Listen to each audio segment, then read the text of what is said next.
Hey y'all, Uncle Todd here with Atomic Athlete. Let's talk about our new cycle, White Devil. So, our new coaches get to design a 4-week cycle. We've already gone through Coach Zach's and Coach JK's, so now we've moved on to Coach Evans.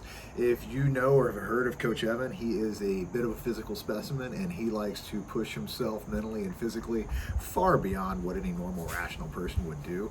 And he's gonna do that to you guys as well. But good thing for y'all get buffered through Uncle Todd and Coach Jake, so we've made this a very digestible cycle. That being said, it's still going to be very challenging. So the emphasis of this cycle is a 4-week work capacity cycle.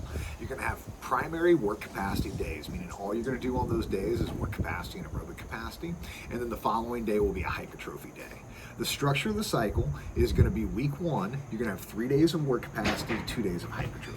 Week 2 is going to be 3 days of hypertrophy, 2 days of work capacity, and then so on like that. So week 3 will be 3 and 2, and then finally week 4 will be 3 and 2. So it's just going to alternate back and forth between the two.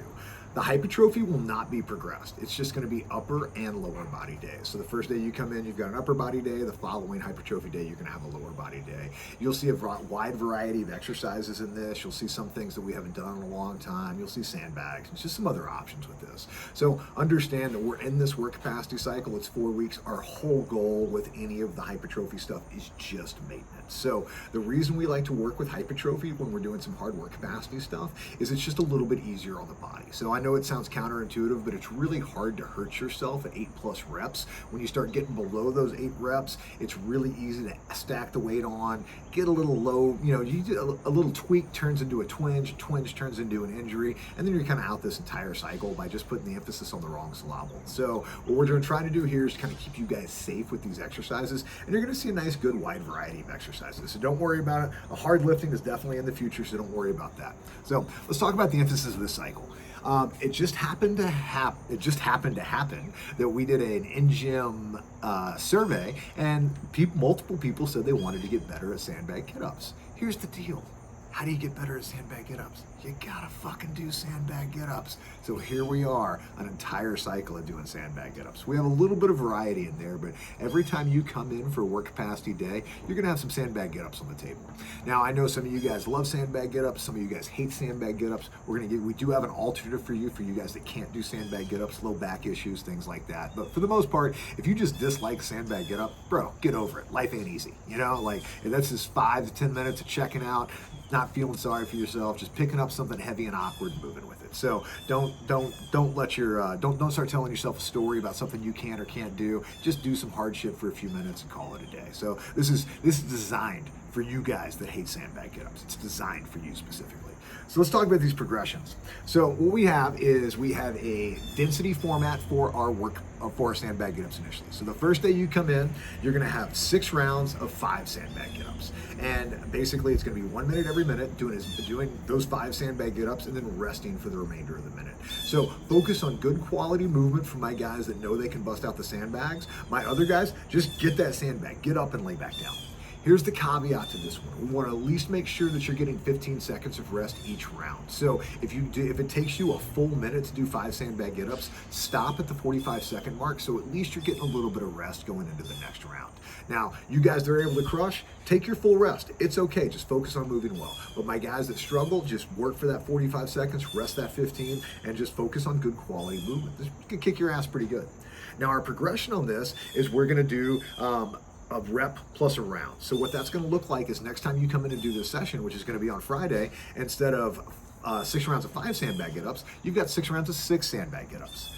Next time you come in, it's going to be 7 rounds of 6 sandbag get-ups, and then 7 rounds of 7 sandbag get-ups, and then finally 8 rounds of 7 sandbag get-ups. So that's kind of our progression with this. It's not a ridiculous amount of sandbag get-ups. When we do that 10-minute test, so most of you guys get, anywhere between 60 and 100 sandbag get-ups in 10 minutes. So we're not asking an insane amount of work out of you guys. We're asking you to move well and really think about what you're doing. Good quality sandbag get-up technique. So nobody should be getting injured during this. You should be breathing heavy. The sandbag should suck, but that's just kind of part of it.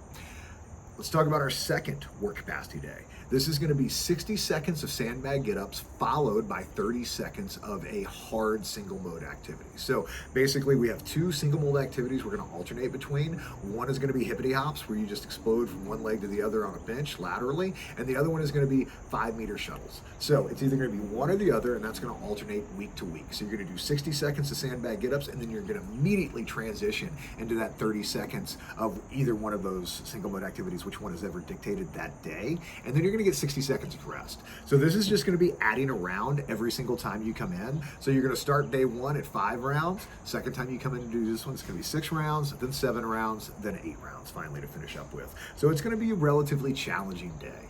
Your main focus on this day is not quitting during the minute of sandbag get-ups, just seeing how many you can get for that minute. You know you should at least be able to get the number that you got earlier that week, but you will work for the duration of that minute. You will not stop early, so you might get a few more reps. You might, hopefully you don't get any less reps because you're gonna have a little bit more rest. But the main emphasis is that transition right from that sandbag get-up right into that single mode activity.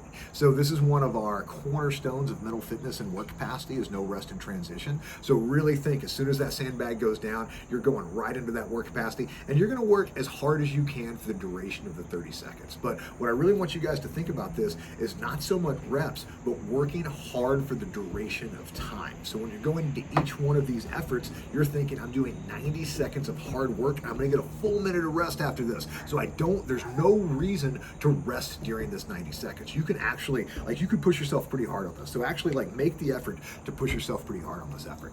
Outside of that, man, just a mixture of accessory hypertrophy work, accessory aerobic work. These are all relatively easy stuff after this, but understand your hard days are going to be those work capacity days. Your hypertrophy days, come in, take a break from breathing heavy with the barbell, but just understand that it's not, not trying to win the hypertrophy for the next couple weeks. We're just trying to maintain what we have. And man, sandbag get-ups, the great thing about sandbag get-ups is they don't give a fuck about you. They are an equal opportunity face fucker, is what I like to say, is they will, they just don't care. So you have to make the effort to own the sandbag and own it every single round of every single activity. So that's really what I want you guys to focus on that.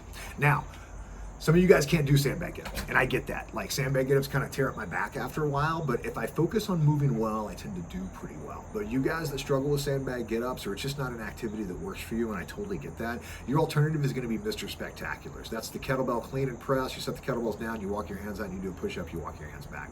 A little bit slower than a sandbag get-up, a little bit harder on the shoulders. So understand that the reps might have to change for you guys a little bit, but just find a consistent rep scheme and stick with that rep scheme all the way through. So outside of that, man, the same rules apply. If you're doing the 5 Mr. Spectaculars every minute on the minute, stop with 15 seconds.